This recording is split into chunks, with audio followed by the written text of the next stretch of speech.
Medicina em Destaque é um oferecimento de Hospital Vida, humano por natureza. Olá você, meu amigo e minha amiga telespectador, telespectadora da TV Mar, canal 525 da NET.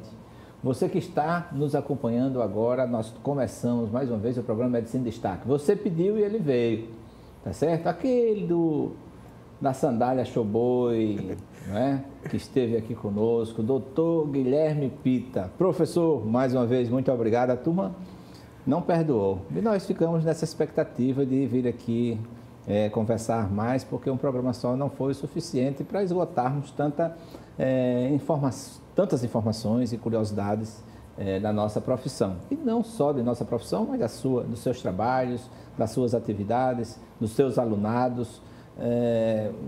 Alunados porque tem os alunos de uma escola e de outra, e assim, aqui está. Muito obrigado mais uma vez por aceitar nosso convite.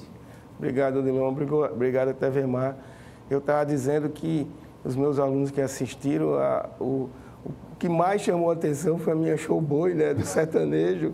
E isso é muito bom para a gente que é da nação sertaneja, né? O sertanejo não é um estado, não é um território, não tem limite. É uma nação de pessoas que têm uma cultura que adora o sertão, que adora os costumes de toda aquela região. É verdade. E outros colegas também ficaram admirados, né? Vê se tem um vídeo aí já de um colega que é o doutor... Não chegou ainda, mas está chegando aqui, está na edição.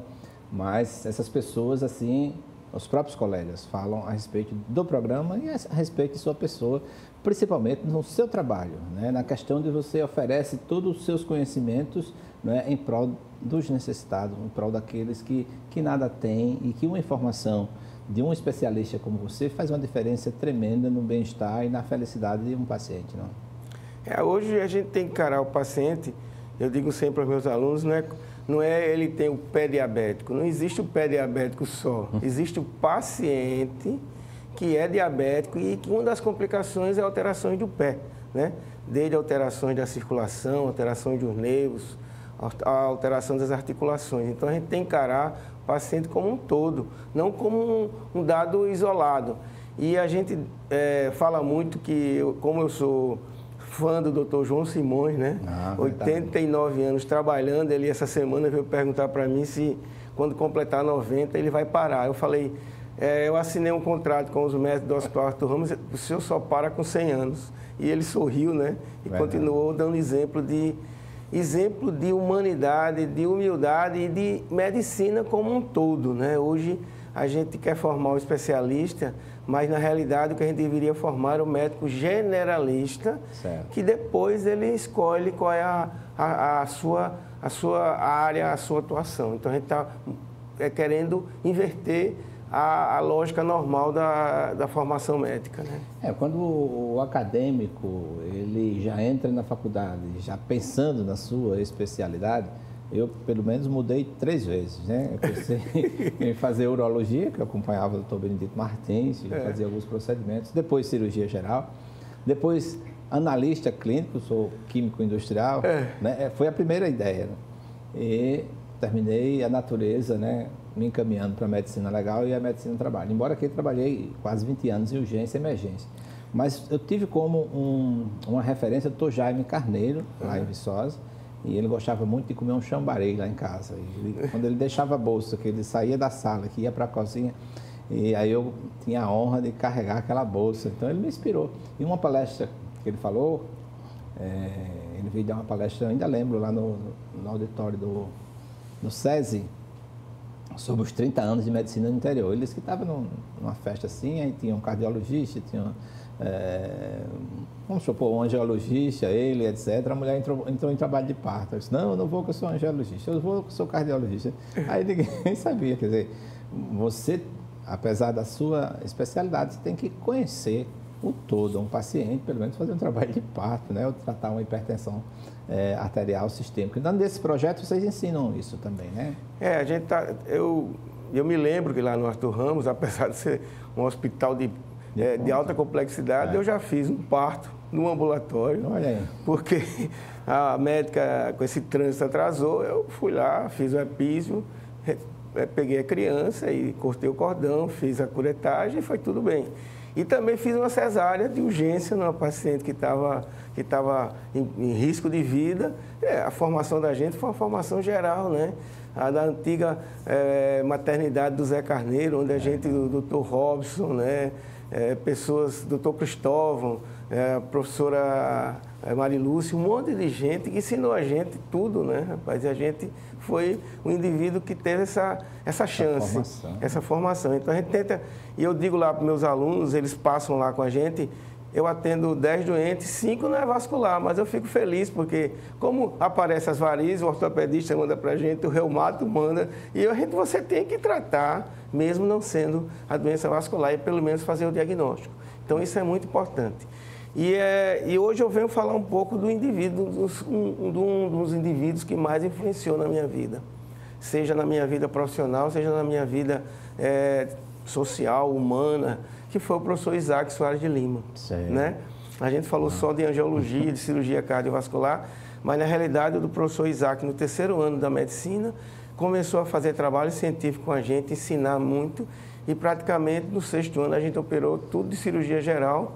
Ele era chamado de professor Mário Den, um monte de estudante acompanhando ele com a máquina fotográfica, né? Fazendo foto de todas as cirurgias. E a gente, no pronto-socorro, no 6º ano, a gente operou varizes de esôfago, hérnia, trauma. E o professor Isaac operava da cabeça aos pés, né? Maravilha. Era um indivíduo completo do ponto de vista de cirurgião. E eu aprendi muito com o professor Isaac, tanto que a minha turma do 6º ano produziu 5 trabalhos científicos, e a gente publicou, e o professor Isaac, em 1985, eu estava em São Paulo, ele ganhou o prêmio de o melhor cirurgião jovem do Brasil. Olha aí. O cirurgião abaixo de 35 anos. E eu tive o prazer dele morar na minha casa, no meu apartamento, junto com a doutora Lucy, ele morar durante 3 meses e virou preceptor do trauma na Universidade Federal de São Paulo, no maior pronto-socorro da América Latina. O nosso Isaac passou 3 meses sendo preceptor dos alunos da USP, né? Que não é simples, né? Isso foi um orgulho ter o Isaac como amigo e como formação importante. A gente conhece, quando eu tinha um programa na outra TV, ele foi ser nosso entrevistado e fez uma parceria. Ele entrevistava um paciente, entrevistava um colega, entrevistava outro. E aqui a gente tem feito uma agenda, ele veio uma vez, mas feito outras agendas para ele voltar aqui, mas uma hora não pode, outra hora tem a última vez a professora Márcia teve que viajar e foi assim. Mas assim, professor, não sei se já chegou o vídeo, ainda não chegou, mas vai chegar, tá certo? Alguns colegas se manifestaram a respeito da sua pessoa e a gente fica muito feliz, né? Porque apesar de tanta labuta, apesar de tantas atividades na profissão médica, você encontra ainda outros caminhos. E uma das atividades, uma das perguntas é a respeito dessa sua atividade política, né? Que fazia uma questão de humor, que você falou no programa anterior, né? De como fazer aquele discurso, né? Com um respaldo de humor, né? E às vezes fazendo personagem de algumas lideranças políticas aí. Continua ainda isso na cabeça? Continua, né? A gente já fez 10 personagens políticos do nosso país, né? Você tem esse vídeo? Eu tenho. Então, a 3ª entrevista aqui, eu vou mostrar só esse lado. A gente começou há 10 anos atrás, no Pinto da Madrugada, né? Que é muito tradicional. A gente fez o Bolsa Família, né? Que foi o primeiro momento. A gente fez uma mulher com a roupa do interior, né? Recebendo o Bolsa Família, foi um sucesso. No outro ano eu fiz o ministro Padilha, né?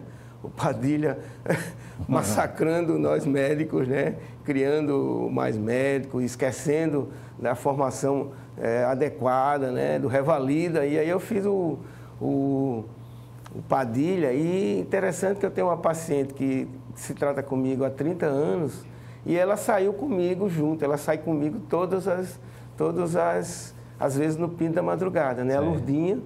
e ela saiu numa maca, né? Ela tem um linfedema, e eu de Padilha, né, com um jaleco do SUS, eu tenho esse jaleco até hoje, uso ele lá em Arapiraca. E aí, o que acontecia? Quando a gente, naquele meio daquela multidão de gente, ninguém sabia se aquilo era verdade ou se era um ato, se era um ato artístico. E abria uma ala e eu passava com ela junto com o Padilha, né? E foi um sucesso muito grande. No outro ano, a gente fez o Papa, né? O Papa João Paulo. Foi maravilhoso. Quem fez esse papel foi você? Fui eu, né? Com toda a sua santidade. Né? Toda a sua santidade, a Lourdinha de Freira, né? Olha. E o Papa João Paulo II, né? Que naquela época tinha sido empossado e foi um sucesso muito grande. No outro ano eu fiz o Donald Trump, né? Também, que foi um sucesso.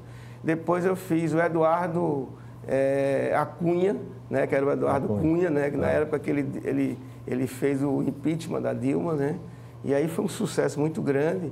E aí eu fui chamado, no Papa, eu fui chamado para ir no Galo da Madrugada, né? Então os caras do Galo que vinham no Pinto, via aquilo e me chamavam para ir no Galo.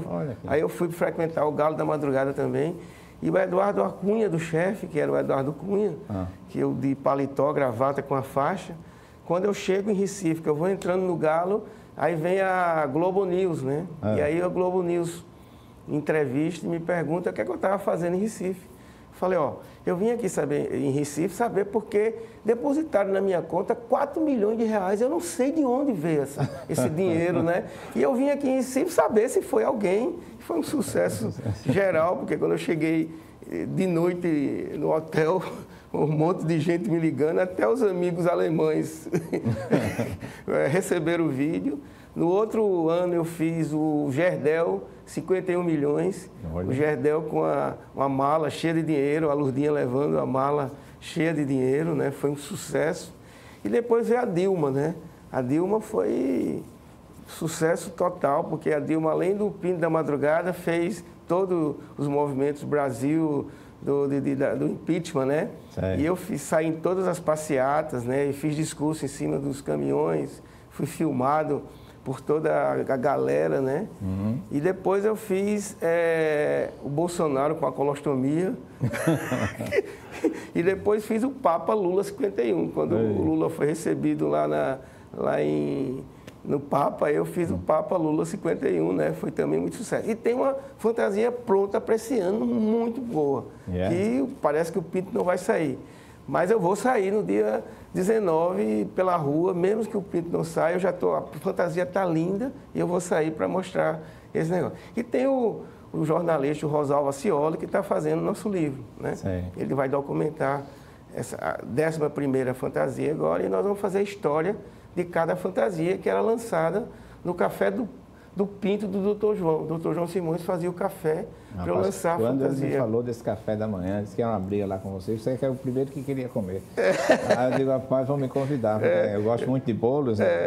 Dinheiro não compra felicidade, mas compra bolo, né? Bolo, você ainda come bolo engasgado, e Dona Eliane e o Dr. João faziam o café do João do Pinto. Era um sucesso total. E essas histórias nós vamos contar nesse livro que o Rosalvo está arrumando para a gente publicar. Maravilha. Vamos ver o que esses colegas têm a falar sobre você.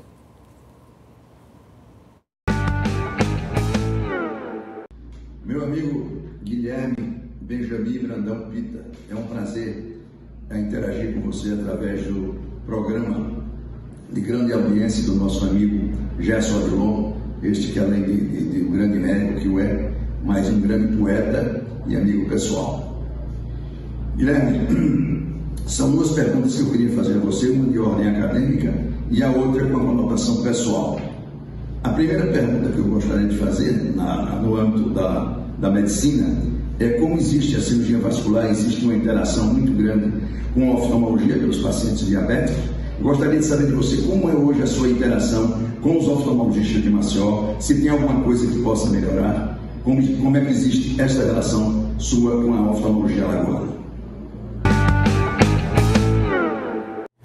Doutor Alain, prazer responder. A gente tem uma interação importante porque a visão depende da circulação, né? Então a gente tem tem tratado muitos pacientes com doença carotídea, né? Principalmente pacientes que têm placas ulceradas que fazem embolia central da retina. Isso é um que a gente tem tido muito relacionamento com os oftalmologistas e na examinar a carota de forma adequada com exame simples que é o ultrassom.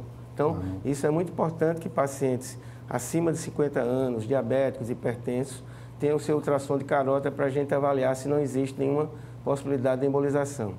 Outro campo que a gente tem tratado muito também é as arterites temporais.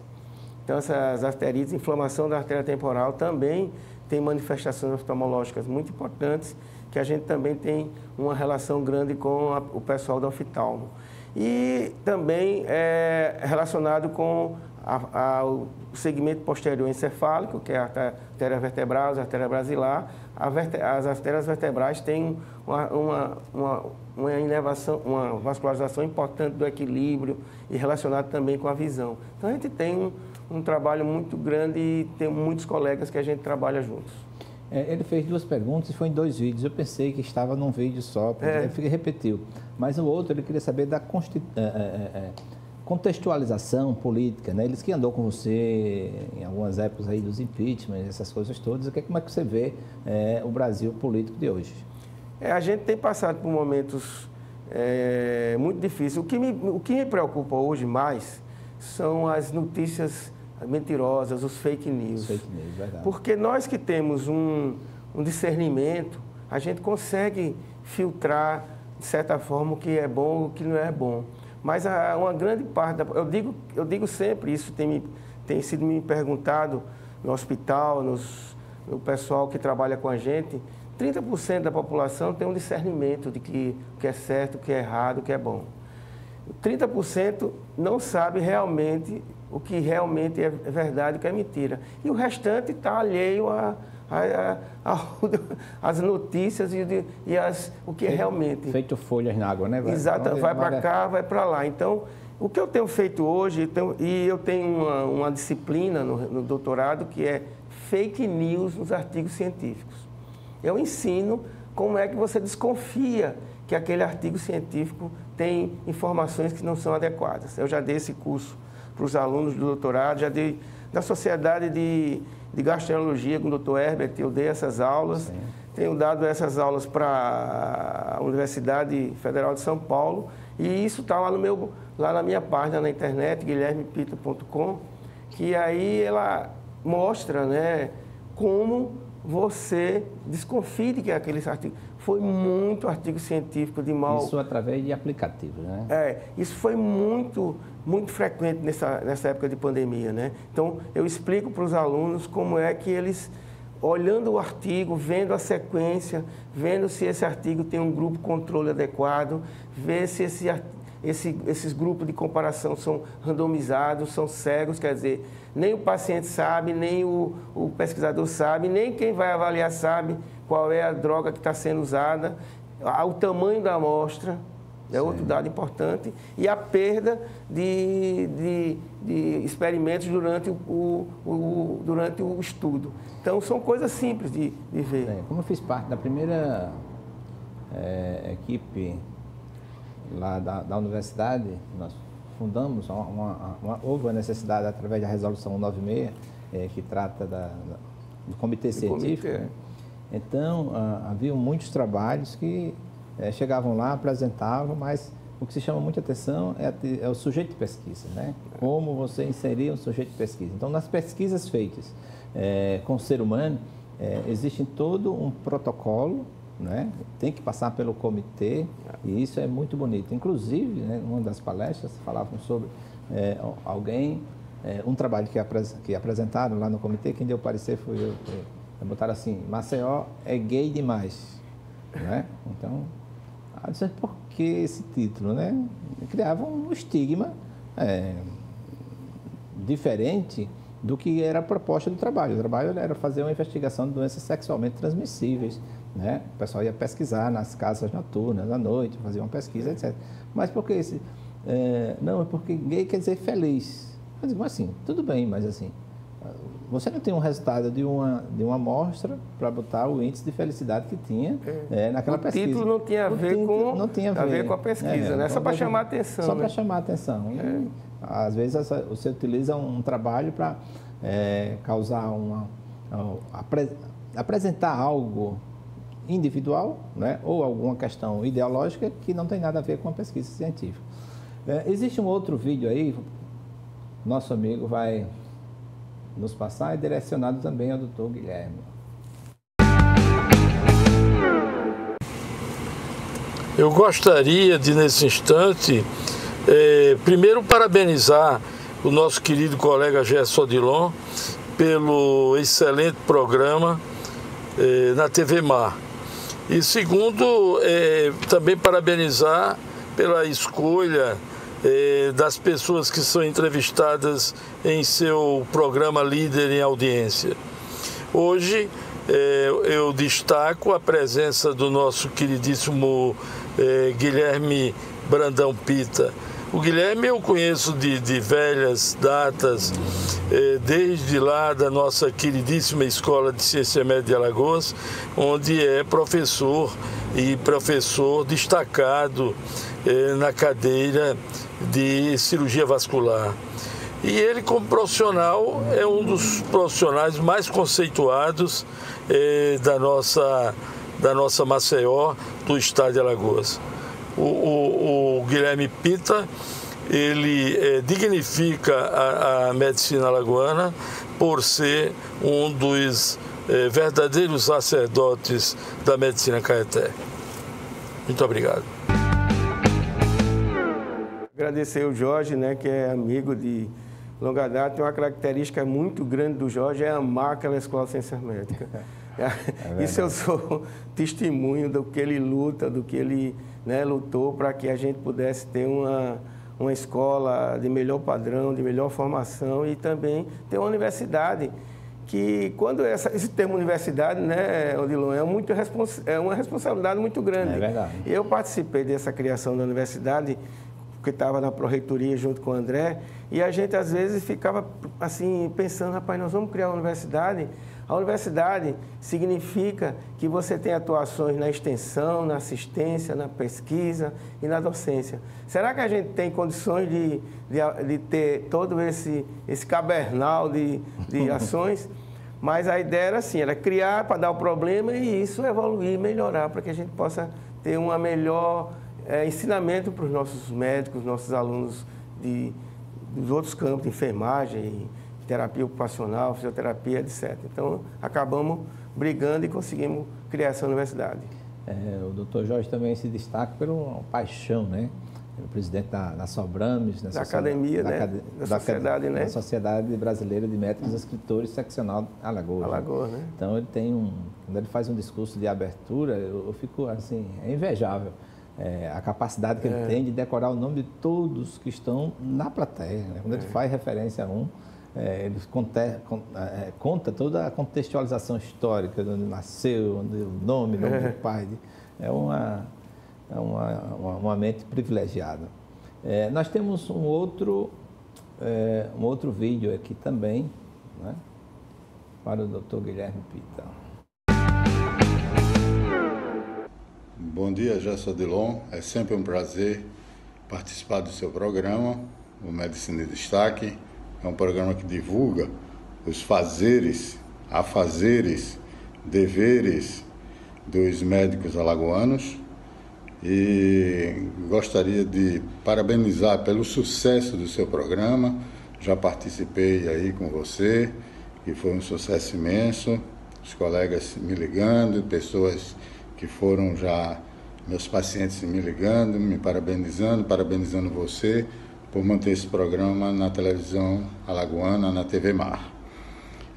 Hoje o convidado seu, o Dr. Guilherme Pita, foi nosso estudante durante muito tempo na unidade de terapia intensiva da Santa Casa de Misericórdia, quando ele era estudante de medicina.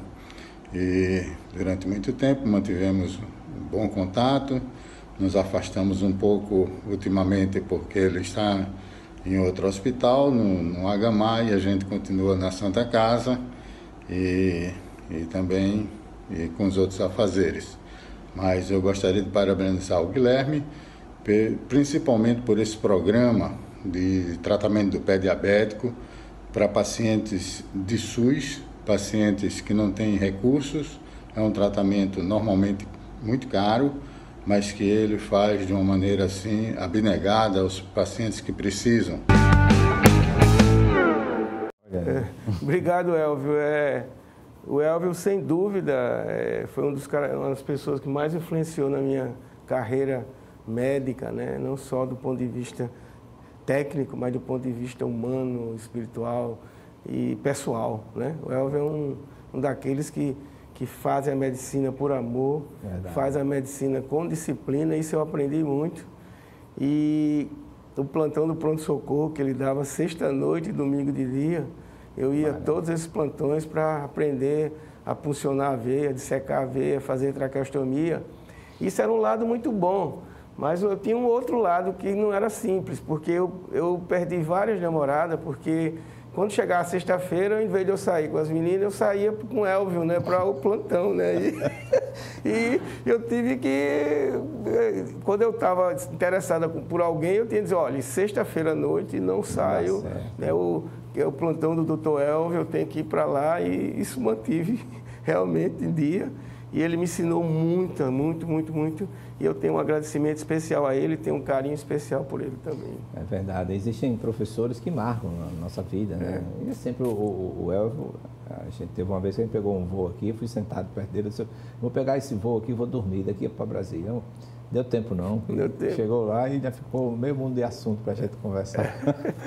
Mas assim, eu lembro muito bem dessas referências da professora Marione, né? A professora Marione era professora de infectologia, eu fiz aquele concurso que era muito concorrido para dar plantão lá no HDT. E fiquei sendo acompanhado pela doutora Mariona, acho que ela nunca mais a encontrei, com certeza ela vai assistir esse programa e está sendo convidada para vir aqui para contar essa história. Mas ela nem percebeu, ela percebeu quase 6 anos depois. Então, ela pedia para que eu verificasse um paciente lá que ele tinha hepatosplenomegalia, né? Ela pedia todo dia, Jess, todos os dias você vai medir o tamanho do fígado e do baço desse paciente.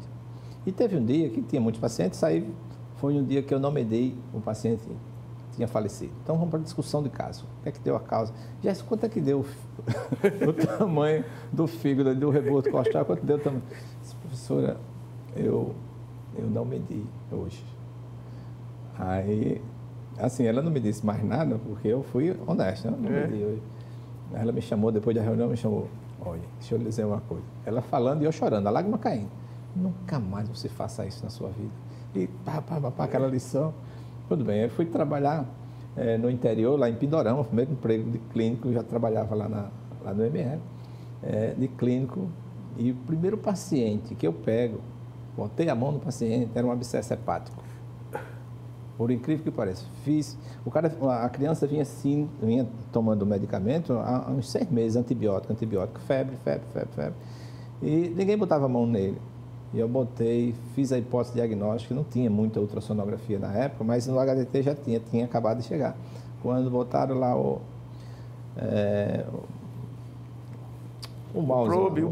probe do abscesso hepático. E tinha um bilhete meu, né, interrogando. E quem acompanhou foi ela. E 5 anos depois nós estávamos numa mesa redonda falando sobre relação médico-paciente. Eu contei essa história, do quanto foi importante para mim, e ela entrou em pranto, começou a chorar, né? Eu digo, descontei. Mas, assim, professores que ensinavam não só a ciência, mas também com a própria vida, o próprio comportamento, a ética. Eu acho que você teve, né, essas lições primárias, e veja uma palavra-chave aí que o professor Elvio usa, é de você usar todo esse cabedal de conhecimento desse projeto para o paciente do SUS. Isso faz uma diferença extraordinária, né? Aquilo que eu tinha falado na outra entrevista, né? Nós somos financiados pelos impostos de todos e a gente tem uma responsabilidade social. Mas a gente só consegue influenciar se você tiver ação, se você fizer. Não adianta você pedir que o aluno faça voluntariado se você não faz, né? Não. E aí eu recebo muita ligação, e um dia eu recebi um aluno de Marechal Deodoro, porque o Sermac tem estágio lá no Marechal Deodoro, no PSF. Aí mandou uma ferida daquelas grandes, eu falei, não tem problema, eu atendo. Mas tem que vir, o aluno do 6º ano, você tem que vir junto com ele para aprender aqui. Mas, professor, o meu estágio é aqui em Marechal. Eu digo, ó, você quem sabe, você quer cuidar do paciente? Quero. Então, traga o paciente até Maceió e você acompanha. Aí a aluna veio, colocamos uma bota de urna. Ó, aqui eu vou fazer 4 semanas, tudo tranquilo. Agora, na 5ª semana você resolve lá na Secretaria Municipal de Saúde de Marechal como é que compra uma bota. A bota é comprando um volume maior, é barato. Aí o paciente voltou, a Secretaria não consegue comprar, como sempre, né? Aí não sei o que, carta convite, tem um monte de coisa lá. Aí ela liga para mim, diz, professor, não vai ter bota de urna porque não compraram. Eu digo, não, e você compra. Eu comprar? A gente doou 4 botas, doamos o serviço, doamos consulta. Mas, professor, quanto é uma bota? Não, eu vou dar o endereço, você compra, R$15. Eu vi você usando uma bolsa aqui, Armani, sei lá, uma bolsa que custa R$500. E será que não dá para dar uma bota de 4 botas de R$15? Aí ela se tocou, né? E sensibilizou tanto que, eita, professor, eu vou dar. E aí fez o tratamento mais um mês, né? E depois eu voltei a paciente e terminei. Mas se você não sensibilizar e não tiver ação, não tem como você pedir os outros para fazer o que você não faz.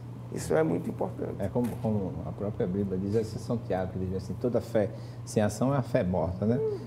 Me dê sua fé sem ação, eu lhe mostro minha ação sem a fé, né? Quem vence mais, né? Você pode, essa ação leva a bons caminhos.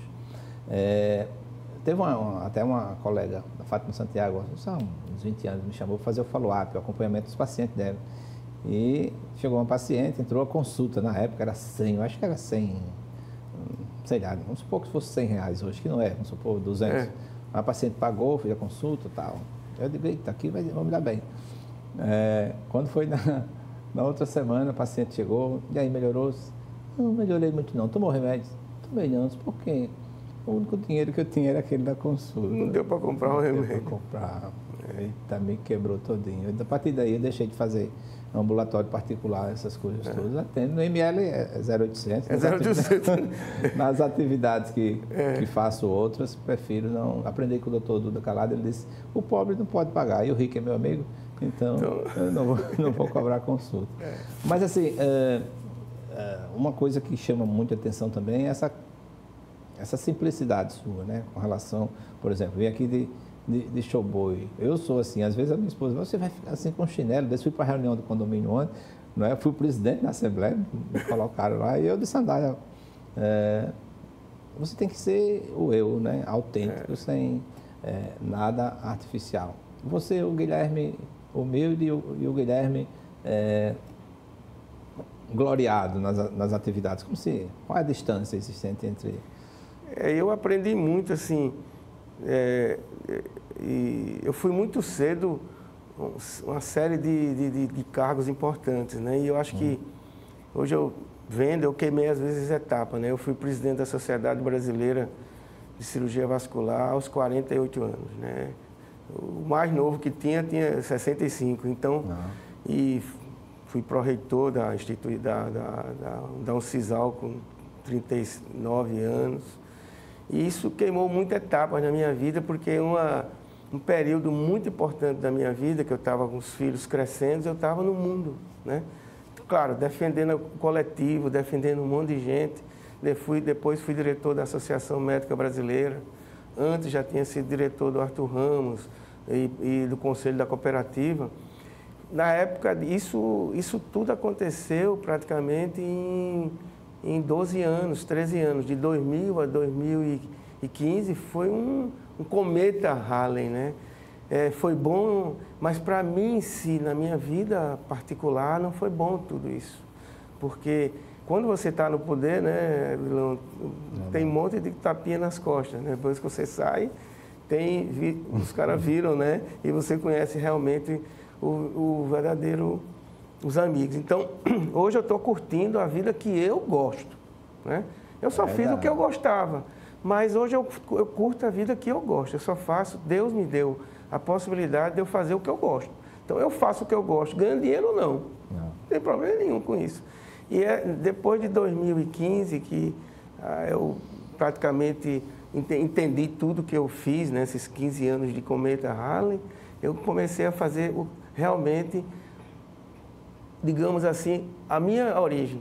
Eu comecei a curtir o interior, a fazer programas do Programa Só da Família, a fazer viagens em Alagoas e no Nordeste. Deixei de viajar para o exterior, porque o Nordeste tem tudo mais bonito do que no exterior, né? Verdade. O professor Emil, quando chegou no Cânion do São Francisco, disse: isso aqui é melhor do que Las Vegas, do que o Cânion lá, né? Então, o mar, nem vou com o Caribe, água fria, não aguento, né? Então, eu passei a dizer que eu quero conhecer o meu lugar, a minha região, e tenho andado em todos os interiores. Eu tenho uma entrevistada aqui, o Dr. Miguel Arcanjo, né? Mostrando algumas fotos, algumas viagens que ele tinha feito, etc. Eu disse: essa aí é em Miami? Senão aqui na Massagueira. Na Massagueira, uma imagem linda, né? Foi até uma gafe mesmo, uma pergunta difícil, ficar calado. E essa, onde é? Né? Eu fiz essa aí em Miami, não, aqui na Massagueira. Tanta coisa bonita. Eu viajei pelo mundo todo, né? Seja na sociedade, seja no... Eu fiz poucas viagens de turismo e viajei muito por conta dos cargos que eu vivi. E foi uma experiência muito grande, mas hoje a minha cabeça está muito estável para aproveitar o que eu gosto. Então, o que eu gosto é o Nordeste, sabe? Quando eu vou em Triunfo e vou lá na pedra lá, que os holandeses, fugindo do Recife, se esconderam, é um negócio do outro mundo, né? Deixa eu perguntar agora se alguém, né? Pode até responder, se alguém conhece Triunfo. Não conhece, né? Triunfo lá em Pernambuco, lindo, a 1000 metros acima do nível do mar, né? Uma cidade linda, lá tem o Museu do Lampião, né?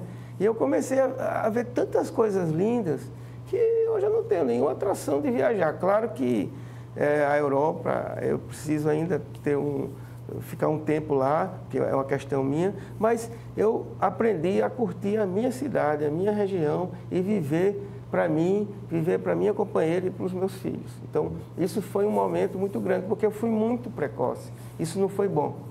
Foi bom para o coletivo, mas não foi bom para mim. Você tem que ajustar as duas coisas, né? E também fui do CRM, né? Uma época, né? Que não é simples. Eu prometi não ficar no CRM, porque julgar colega não é simples. Eu acho que todo médico deveria passar por lá, pelo menos ter uma experiência. Para conhecer, porque né? Às vezes a pessoa atribui a culpa do CRM. Né? A gente tem que ir lá. E eu estou lá numa Câmara Técnica para fazer acordos, né? O Fernando Pedrosa, rapaz, fica aqui. Quando eu posso ir lá, convencer o médico, o paciente, fazer um acordo, eu vou lá. Não vou para julgar ninguém mais, que eu realmente não faz parte do meu feitio. Mas é necessário extirpar algumas pérolas, né, entre aspas, que o Conselho Federal de Medicina, acho que é o único conselho de especialidade no país que caça uma média de 12 profissionais por ano são caçados. Né? Isso é raro, né? Isso é raro, você tirar. Mas tem pessoas que realmente denigrem, você não tem como manter uma pessoa exercendo uma profissão que lida com a vida, com a saúde das pessoas. Em termos do seu programa do pé diabético, o que é que tem agora, hoje, qual o diagnóstico hoje, qual o cenário e perspectivas? Na realidade, o pé diabético a gente alargou para as úlceras varicosas e pé diabético, ferida, né? Porque tinha muita úlcera também junto. Então, o nosso objetivo é um objetivo audacioso, tá? A gente já tem um piloto em Arapiraca, que é muito bom, e tem um piloto em Maceió. O que a gente quer é cobrir o estado inteiro, tá? A gente tem a regra do 10. Isso é um aluno de Juazeiro que fez um trabalho por amostragem. A gente já sabe que hoje, por exemplo, Arapiraca, que tem 200 mil habitantes cadastrados no PSF, 10% desses pacientes, que são 20 mil, ou são diabéticos, obesos e têm uma ferida, algum tipo de alteração na perna. Não estou dizendo ferida aberta, mas tem varize grande, tem hipercromia, ou tem um pé deformado. Então, eu tenho 20 mil. Desses 20 mil, 10%, 2 mil, tem uma alteração mais importante, seja um calo, seja micose, seja a deformidade do pé. E do lado das veias, tem a pele escurecida, a pele que dá inflamação, que dá eczema. E desses 2 mil, eu tenho 200 com ferida. É a regra do 10. Isso é original nosso. Então, 10, 10, 10. Então, eu tenho 200 pacientes em Arapiraca com ferida aberta para tratar. Nós tratamos... Ainda cabe mais um 10 aí, porque desses 10, se não cuidar, evolui para amputação. Para amputação, vai 10% vai para amputação, exatamente. 20% vai para amputação ali. Olha. Aí o que acontece? Nós tratamos desses 200 possíveis em Arapiraca, nós tratamos 30. Nós assumimos, a gente não consegue colocar mais porque a estrutura não dá de insumos e tudo. Sexta-feira eu tenho uma reunião com o Luciano Barbosa. Encontrei com ele em Arapiraca esse final de semana.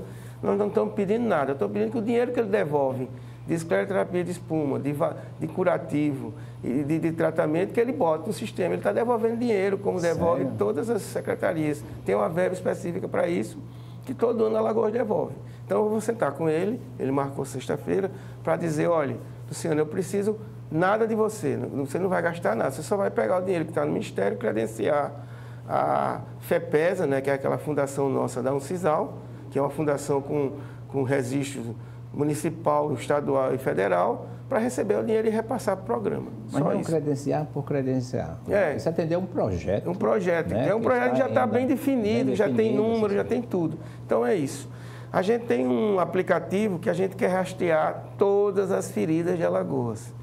Se eu tenho 200 feridas em Arapiraca, que significa hoje 7% da população, 5 a 7, 10% da população, digamos, eu tenho 2.000 feridas no estado de Alagoas, para acompanhar, tratar e minimizar. Então, Permita-me, é uma guerra, né? é uma guerra. E a gente quer... Nós não somos nós que nós vamos fazer isso. Nós treinamos...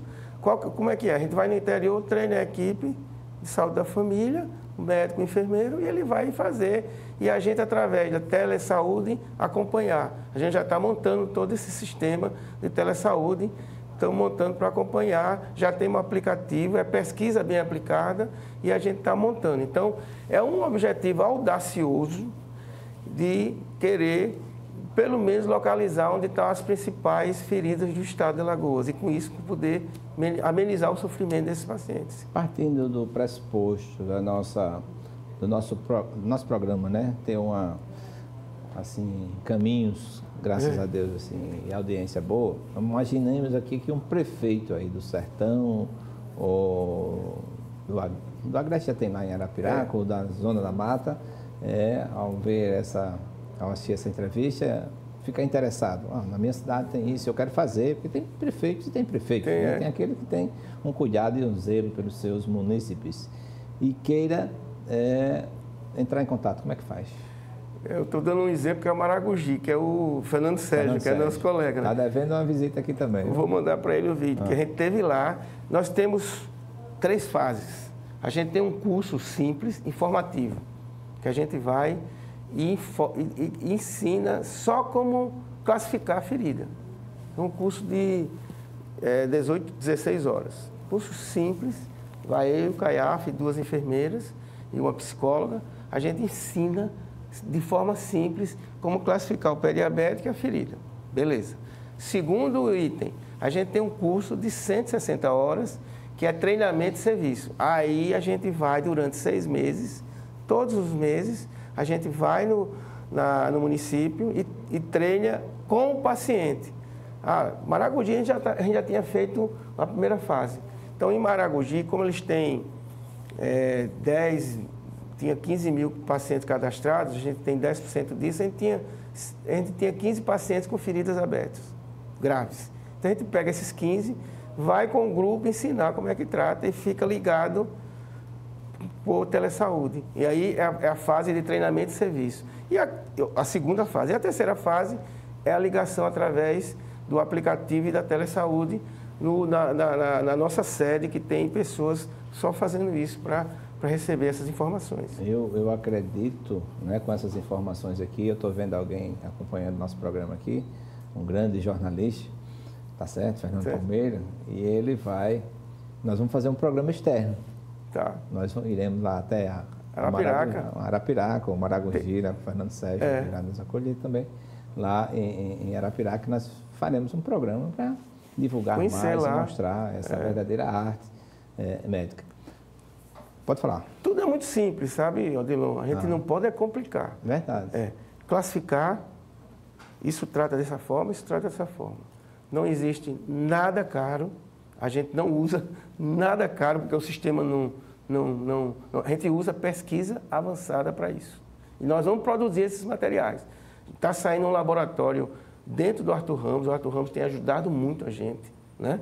E a gente está com um laboratório de impressão 3D para Palmilha, liderado pela fisioterapeuta Ana Mâncio. Ela já está terminando a tese de doutorado, é quem lidera a Fiocruz. Nós temos pesquisa simples, avançada e barata para usar no paciente. Então, a gente tem não só o know-how de assistência, mas tem o know-how da pesquisa para servir esses pacientes. Quando falamos no programa passado, né, às vezes o estigma, né? A pessoa tem uma ferida, muitos médicos até mantêm a distância, outros profissionais de saúde, a família, já não participam mais de uma reunião, vai para lá com essa ferida. Quer dizer, você oferecer, né, um paciente que recuperou, que restabeleceu a sua saúde com um programa desse a custo zero, isso é algo imensurável. Nós temos um exemplo, lendo o seu livro das histórias, né? Tem uma história assim fantástica de Maragogi, né? A gente foi 2 ou 3 vezes, 4 vezes em Maragogi, que além de ser um lugar lindo, né? É verdade. E aí, no curso que a gente deu, tinha 2 agentes de saúde que queriam falar comigo. Porque às vezes a gente não bota o agente de saúde no curso, né? Depois eu convenci os prefeitos e secretários que o mais importante é os agentes de saúde. Pô. E eles começaram a participar dos cursos, né? E 2 meninas ficaram ali. Doutor, eu queria falar com o senhor. Tá bom, terminei o curso ali, meio-dia. Tem um paciente que ele fica no morro, não é muito alto. Ele está para perder a perna, mas nem o médico, ninguém quer ir lá em cima. Eu digo, mas é no morro, é lá no cume. Aí ela disse, não é. Eu digo, então vamos lá. Agora, eu digo, agora. Aí peguei o Caiafa, vamos almoçar não sei aonde. Eu digo, não, peraí, calma. Aí peguei, rapaz, não era nada, era uma subida simples. Chego lá, está um indivíduo numa cadeira de roda com uma perna amputada e outra com a ferida para amputar outra perna. Só que a ferida que ele tinha na perna não era arterial, era uma ferida venosa, que cura com bota de una. Quando eu cheguei lá, esse senhor, de uma inteligência muito grande, porque ele tinha sido cozinheiro dos grandes hotéis da orla de Maragogi, né? Então ele tinha salina, que ele tinha sido, estava abandonado, isolado, sozinho, sem família, e numa cadeira de roda para apontar outra perna. Então a gente assumiu ele e eu passei uns 2, 3 meses, indo todo domingo, cedinho, 5 horas da manhã, eu saía no carro, fazia a bota de una dele, trocava e voltava. Fechou a perna. E a gente conseguiu, através da promotoria, que a promotora pedisse à prefeitura, e a prefeitura trouxe para ele morar perto do asfalto. E ele veio, voltou e fechou a ferida. Bom, depois você passa informações sobre essa bota de una, eu vou fazer um cordel e nós iremos a Maragogi falar com o Fernando Sérgio para fazer um programa lá. Agradecemos aqui ao Dr. Elvio, ao Dr. Alain e ao Dr. Jorge pela participação no nosso programa. E você, mais uma vez, muito obrigado por estar aqui conosco. Telespectador, você é a razão da existência do nosso programa. Fiquem certo que na próxima semana, com as bênçãos de Deus, estaremos mais uma vez com o programa Medicina em Destaque. Um abraço, professor Guilherme. Muito obrigado. Obrigado, Adilon, também pelo espaço. Obrigado.